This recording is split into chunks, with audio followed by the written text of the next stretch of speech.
عزیز دوستوں، السلام علیکم۔ آج ہم آپ کے سامنے انٹر اردو بہار بورڈ ایگزامینیشن 2022 کا ماڈل پیپر 2 کا سیکشن بی لے کر کے حاضر ہوئے ہیں۔ آپ کے سامنے شروع کرتے ہیں آج کا یہ سیکشن بی۔ اس سے پہلے آپ سے گزارش ہے کہ آپ ہمارے یوٹیوب چینل سلیکٹ اردو ادب کو سبسکرائب کر دیں۔ آئیے شروع کرتے ہیں۔ سوال نمبر 1، درج ذیل عنوانات میں سے کسی ایک پر مضمون لکھیے۔ دوستی، موبائل، مہاتما گاندھی، بہار اور لاک ڈاؤن کا تجربہ۔ اس میں سے کوئی بھی آپ ایک لکھ سکتے ہیں۔ لاک ڈاؤن کا تجربہ ہی لکھ سکتے ہیں کہ لاک ڈاؤن میں آپ نے کیا سیکھا، کیا کھویا، کیا پایا، کیا نقصانات ہوئے اور ابھی کیا حالات ہیں۔ آپ آرام سے لکھ سکتے ہیں، جس کی وجہ سے آپ کا اسکول کالج بھی بند ہے۔ اسی طرح بہار کے بارے میں آپ کیا جانتے ہیں؟ تو بہار ہمارا بنگال سے کٹ کر کے 1912 میں بہار بنا تھا اور ہر سال 22 مارچ کو بہار دیوس منایا جاتا ہے۔ اس طرح آپ بہار کے بارے میں اور بھی جانکاری لکھ سکتے ہیں۔ اسی طرح دوستی سے کیا فائدے ہیں، کیا نفع کیا نقصانات، اس کو بھی لکھ سکتے ہیں۔ موبائل کے فائدے، نفع، نقصانات جو بھی ہو اس کو لکھ سکتے ہیں۔ مہاتما گاندھی کے بارے میں لکھ سکتے ہیں، کون تھے، ان کو کارنامے کیا ہیں، کیا کیا کیا انہوں نے، ان کی پیدائش کب ہوئی، ان کی وفات کیا ہوئی، اور یہ ساؤتھ افریقہ سے واپس کب آئے تھے ہندوستان، چمپارن کب آئے تھے، یہ سب آپ لکھ سکتے ہیں۔ سوال نمبر 2 دیکھ لیجئے۔ مندرجہ ذیل اشعار میں سے کسی دو کی تشریح کیجیے۔ الف، اس 4 نمبر کا سوال ہے یہ، اور یہ مضمون جو تھا یہ 8 نمبر کا تھا۔ آپ دیکھیے 2 نمبر سوال، مندرجہ ذیل اشعار میں سے کسی دو کی تشریح کیجیے۔ الف، کوتاہیوں کی اپنی میں تعویل کیا کروں، میرا ہر ایک کھیل مجھی سے بگڑ گیا۔ اسی طرح آپ بے میں دیکھیں، کیوں گردش مدام سے گھبرا نہ جائے دل، انسان ہوں پیالہ و ساغر نہیں ہوں میں۔ یہ شعر بے والا، اسی کا میں نے تشریح کیا ہے۔ دیکھیے کسی دو کا ہی تشریح کرنا ہے، 2 نمبر کا ہے۔ پیش نظر شعر مرزا غالب کی شامل نصاب پہلی غزل کا دوسرا شعر ہے۔ اس شعر میں غالب اپنی دنیاوی پریشانیوں سے گھبرا کر حالات کی بے بسی کا شکوہ کرتے ہوئے کہتے ہیں کہ طویل آزمائشوں سے گزر کر کسی بھی آدمی کا دل گھبرا ہی جائے گا۔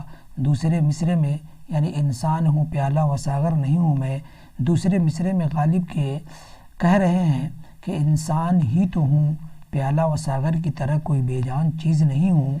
اس شعر میں غالب نے ناموافق حالات کا شکوہ کرتے ہوئے اپنی مجبوری اور لاچارگی کا اظہار کرتے ہیں، یا مجبوری اور لاچارگی کا اظہار کیا ہے۔ کیوں گردش مدام سے گھبرا نہ جائے دل، یعنی زمانے کی گردش سے، زمانے کی آزمائشوں سے دل تو گھبرا ہی جاتا ہے، میں بھی انسان ہوں۔ دل گھبرانا مطلب یہ فطری ہے، یہ فطرت ہے انسانوں کی۔ دوسرا کہہ رہے انسان ہوں پیالہ و ساغر نہیں ہوں میں انسان ہوں، کوئی بے جان چیز تو نہیں ہوں کہ مجھے کوئی احساس نہیں ہو اور میں نہیں گھبراؤں۔ اس لیے دنیا کے ناموافق حالات کا شکوہ کرتے ہوئے کہتے ہیں کہ میں بھی اس دنیا کی آزمائشوں سے، طویل آزمائشوں سے گھبرا جاتا ہوں۔ اسی طرح آپ دیکھیے آگے، جیم، مصیبت کا پہاڑ آخر کسی دن کٹ ہی جائے گا، مجھے سرمار کر تیشے سے مر جانا نہیں آتا۔ اسی طرح دیکھیے جی، دال، جی چاہتا تو بیٹھتا یادوں کی چھاؤں میں، ایسا گھنا درخت بھی جڑ سے اکھڑ گیا۔ اس شعر کی تشریح کیا ہے۔ یہ شعر درجہ بالا شعر کہے یا پیش نظر شعر کہے یا جو آپ زیر نصاب شعر کہیں، جو بھی کہیں، درجہ بالا شعر خلیل الرحمن اعظمی کی شامل نصاب پہلی غزل کا دوسرا شعر ہے۔ اس شعر میں شاعر نے اپنی محرومیوں اور اپنے غموں کو ظاہر کیا ہے۔ اس شعر میں شاعر نے ایسے الفاظ کا استعمال کیا ہے کہ ان غموں سے مایوسی کے بجائے جینے کی تحریک ملتی ہے۔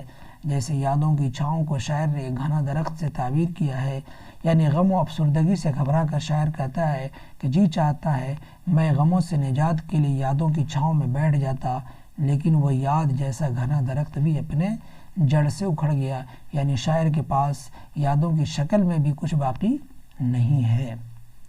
یہ ہو گیا یہ آپ کا سوال نمبر 2 کا، 2 شعر کی تشریح، یہ 2 نمبر کا ہے یعنی 4 نمبر کا ہے۔ چل دیکھیے سوال نمبر 3، مندرجہ ذیل اقتباس کی تشریح سیاق و سباق کے حوالے سے کریں گے۔ یہاں 2 ہے، 2 اقتباس ہے، یہاں 2 پیراگراف ہے، یہ بھی 2 نمبر کا ہے، اس میں سے کسی ایک کی تشریح کرنا ہے۔ تو میں نے یہ دوسرے والے پیراگراف کی تشریح کیا ہے۔ درجہ بالا اقتباس سے سلیمان ندوی کے شامل نصاب مضمون بعض پرانے لفظوں کی نئی تحقیق سے لیا گیا ہے۔ یہ پیٹ کے لیے کھانوں میں سب سے زیادہ ضروری کھانا کون سا ہے؟ درجہ بالا اقتباس سے سلیمان ندوی کے شامل نصاب مضمون بعض پرانے لفظوں کی نئی تحقیق سے لیا گیا ہے۔ اس مضمون کے شروع کے اس اقتباس میں مضمون نگار سید سلیمان ندوی نے ناشتہ کے ادبی اور تحقیقی پہلو پر روشنی ڈالی ہے۔ مضمون نگار کا خیال ہے کہ جو خیال میرا ہے وہی اکثر لوگوں کا ہوگا، چنانچہ ان کا خیال ہے کہ پیٹ کے لیے کھانوں میں سب سے زیادہ ضروری کھانا ناشتہ ہے، کیونکہ صبح سویرے اٹھ کر منہ میں ناشتہ کی شکل میں کچھ کھانے کی چیز پیٹ میں پڑ جائے تو سارے دن کے لیے ڈھارس بند جاتی ہے۔ یہ ہوا آپ کا اس کی تشریح، اس اقتباس کا تشریح، دونوں میں سے کسی ایک کا تشریح کرنا ہے، 4 نمبر کا ہے یہ۔ اس طرح دیکھیے سوال نمبر 4، اپنے والدہ، اب یہ 5 نمبر کا ہے، یہ مضمون 10 نمبر 8 نمبر کا تھا، اور یہ خط اور درخواست میں سے کوئی ایک لکھیں، یہ 5 نمبر کا ہے۔ اپنی والدہ کو ایک خط لکھیے جس میں انہیں امتحان کی تیاری کے بارے میں بتائیے، یا اپنے پرنسپل کو ایک درخواست لکھیے جس میں ان سے کھیل کے سامان خریدنے کی گزارش کرے۔ تو آپ دیکھیے یہاں درخواست کا فارمیٹ ہے یہ، بخدمت جناب پرنسپل صاحب، Patna Muslim high school, B M Das road Patna, یا جو بھی آپ کا اسکول ہو آپ لکھ سکتے ہیں، کوئی بھی اسکول کا نام، کہیں بھی اسکول، بہار کے کسی بھی کونے کا اسکول ہو، آپ +2 جہاں سے کر رہے ہیں اسی اسکول کا نام اور پتہ لکھیں گے۔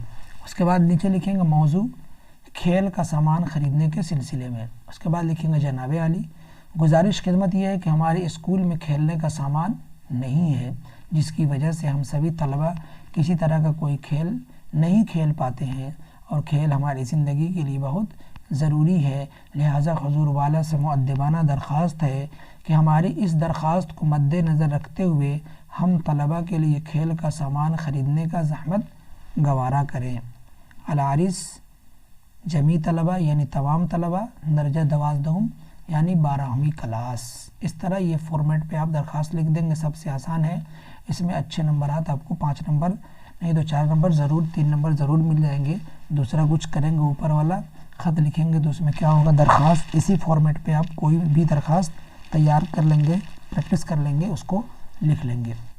آگے چلتے ہیں اب سوال نمبر 5 میں، اس میں 10 سوالات ہیں، اس میں 10 میں سے صرف 5 کے جواب دینے ہیں، درجہ ذیل میں سے صرف 5 کے مختصر جواب دیجیے۔ اے، مولانا آزاد کس ملک میں پیدا ہوئے؟ تو مولانا آزاد ملک عرب کے شہر مکہ میں پیدا ہوئے تھے۔ کہاں؟ ملک عرب کے شہر مکہ میں پیدا ہوئے تھے۔ بی، انیس کا تعلق کس دبستان سے ہے؟ تو انیس کا تعلق دبستان لکھنؤ سے ہے۔ کہاں سے ہے؟ دبستان لکھنؤ سے ہے۔ سی، ویدانت کا فلسفہ وویکانند نے امریکہ کے کس شہر میں پیش کیا تھا؟ تو ویدانت کا فلسفہ وویکانند نے امریکہ کے شہر شکاگو میں پیش کیا تھا۔ نمبر ڈی، ولی نے شمالی ہند کے شعراء کو کس طرف راغب کیا؟ تو ولی نے شمالی ہند کے شعراء کو ریختہ گوئی کی طرف مائل کیا۔ کہاں کس طرف راغب کیا؟ ریختہ گوئی کی طرف مائل کیا۔ ای، نظم ہم نہیں جانتے کس حیت میں لکھی گئی ہے؟ ہم نہیں جانتے نظم کس حیت میں لکھی گئی ہے؟ تو نظم ہم نہیں جانتے آزاد حیت میں لکھی گئی ہے، پابند نظم نہیں ہے بلکہ آزاد نظم میں لکھی گئی ہے۔ ایف، ابراہیم سقا کی موت کہاں ہوئی؟ ابراہیم سقا کی موت کہاں ہوئی؟ قبرستان میں ہوئی۔ جی، ہجرت کا تعلق کس صنف ادب سے ہے؟ تو ہجرت کا تعلق انشائیہ سے ہے۔ کس صنف ادب سے ہے؟ ہجرت کا تعلق صنف انشائیہ سے ہے۔ ایچ، افسانہ پرومس میں خواجہ بھی کون تھی؟ افسانہ پرومس میں خواجہ بھی امو کی خادمہ تھی۔ افسانہ پرومس میں خواجہ بھی کون تھی؟ افسانہ پرومس میں خواجہ بھی امو کی خادمہ تھی جو آپ کی دیکھ بھال کرتی تھیں۔ متشاعر کن لوگوں سے 2 گنا کماتا ہے؟ متشاعر افسران سے 2 گنا کماتا ہے۔ متشاعر یعنی بناوٹی شاعر، نقلی شاعر۔ جی، غالب کی غزل میں رنج سے خوگر ہونے سے کیا مراد ہے؟ تو غالب کی غزل میں رنج سے خوگر ہونے سے مراد ہے غم کا عادی ہونا۔ کیا ہونا؟ غم کا عادی ہونا۔ رنج سے خوگر ہونا کا مراد ہے غم کا عادی ہونا، یعنی غم کی عادت پڑ جانا۔ سوال نمبر 6، مندرجہ ذیل میں سے کسی 3 سوالوں کے جواب دیجیے۔ اس میں سے کسی 3 کا جواب دینا ہے۔ یہ 15 نمبر کا ہے، یعنی ایک سوال کا جواب 15 نمبر کے 5 نمبر کا ہوگا، یعنی ایک سوال 5 نمبر کا۔ تو دیکھیے، اے مرثیہ کے اجزائے ترکیبی بیان کیجیے۔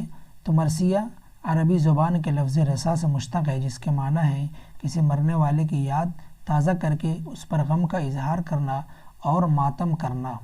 اردو شاعری میں جب کسی شخص کے مرنے پر مرثیہ کے اشعار کہے جاتے ہیں تو اسے شخصی مرثیہ کہتے ہیں۔ کیا کہتے ہیں اس کو؟ شخصی مرثیہ کہتے ہیں۔ اور اجزائے ترکیبی کیا ہے؟ مرثیہ کی اتنا یاد نہیں ہو تو یہی یاد کر لیں، مرثیہ کے اجزائے ترکیبی اوپر والا اگر نہیں لکھ پائیں تو اتنا کم سے کم ضرور لکھ دیں گے: چہرہ سراپا رخصت آمد رجز جنگ شہادت بین۔ چہرہ سراپا رخصت آمد رجز جنگ شہادت اور بین، یہ ہے اجزائے ترکیبی مرثیہ کے۔ اب دیکھیے بی، وزیر اعلیٰ یا سید سلیمان ندوی کا تعارف پیش کرے۔ دونوں میں سے کسی ایک کے بارے میں بھی آپ لکھ سکتے ہیں، ان کی زندگی کے حالات کے بارے میں۔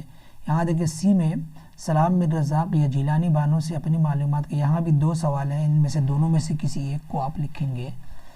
اسی طرح دیکھیے، تو میں نے سلام میر رزاق اور جیلانی بانو میں سے صرف ایک کا لکھا ہے، جیلانی بانو۔ جیلانی بانو کے بارے میں کیا لکھا ہم نے؟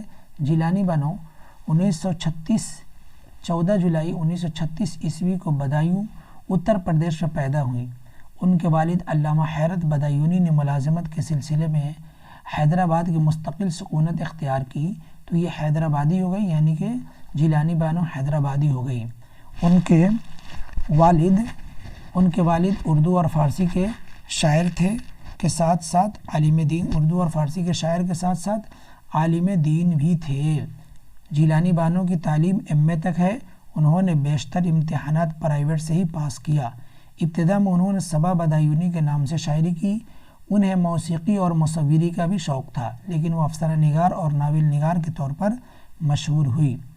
1959 عیسوی میں ان کی شادی مشہور ادیب ڈاکٹر انور معظم سے ہوئی۔ روشنی کی مینار، نروان، پرایا گھر، رات کے مسافر، روز کا قصہ، یہ کون ہنسا، تریاق، عورت، سچ کے سوا، بات پھولوں کی، ان کے افسانوی مجموعے ہیں، یعنی کہ جیلانی بانو کی یہ سب افسانوی مجموعے ہیں۔ ایوان غزل اور بارش سنگ ان کے ناولوں کے نام ہیں۔ یہ ایوان غزل بہت سارے سوالات میں پوچھ دیتا ہے کہ ایوان غزل کیا ہے، ایوان غزل کی مصنف کون ہے؟ تو ایوان غزل کی مصنف ہیں جیلانی بانو، اور یہ کیا ہے؟ یہ ناول ہیں۔ ایوان غزل کیا ہے؟ یہ جیلانی بانو کے ناول ہیں۔ انہیں مودی غالب ایوارڈ، کل ہند قومی Hali award, Nuqoosh award, Soviet land Nehru award وغیرہ سے بھی سرفراز کیا گیا۔ وہ آج بھی اپنے تخلیقی کاموں میں پوری طرح سرگرم ہیں۔ اس طرح ڈی، غالب کی غزل گوئی سے متعلق 5 جملے لکھیے۔ تو میں نے لکھا ہے اس کو، مرزا غالب اردو غزل کے بہت بڑے اور مایہ ناز شاعر ہیں۔ غالب کی غزل گوئی ایک ایسا لازوال اور انمول کارنامہ ہے جس کی مثال دنیا اردو میں ڈھونڈنے سے بھی نہ ملے۔ یہ لافانی کارنامہ ہمیشہ کے لیے اردو ادب کا سرمایہ بن کر ہمارے پاس رہے گا، جس سے صرف اسی دور کو ہی نہیں بلکہ آنے والی نسلیں بھی اس سے فیض حاصل کرتی رہیں گی۔ غالب ایک عظیم غزل گو شاعر اور بڑے فنکار ہیں جن کی شاعری کی لطافت فکر و خیال سے عبارت ہے۔ یہ ہو گیا۔ اب مولانا ابوالکلام آزاد کی نثر نگاری پر تبصرہ کیجیے۔ نظم برق کلیسا کا مرکزی خیال بیان کیجیے۔ یعنی اس 6 سوال میں سے صرف آپ کو 3 کا جواب تھا، 3 کا میں نے جواب یہاں لکھ دیا ہے، آپ دھیان سے اس کو پڑھ لیں گے، حل کر لیں گے۔ سوال نمبر 7، درج ذیل عبارت کی تلخیص پیش کیجیے۔ یہ اوپر عبارت ہے اور یہ نیچے ایک دیکھیے، نیچے کہہ رہے ہیں یا، یہ بھی 4 نمبر کا ہے، دونوں میں سے کوئی ایک لکھیں گے 4 نمبر ملے گا آپ کو۔ یا درج ذیل میں سے کسی ایک سبق کا خلاصہ لکھیے۔ تو اب یہاں دیکھیے کوارنٹین، ٹوبا ٹیکسنگ، پرومس، ان میں سے کسی ایک کا لکھنا ہے، تو میں نے ٹوبا ٹیکسنگ کا کوارنٹین کا لکھا ہے، اے آپشن جو کوارنٹین اسی کا لکھا ہے میں نے۔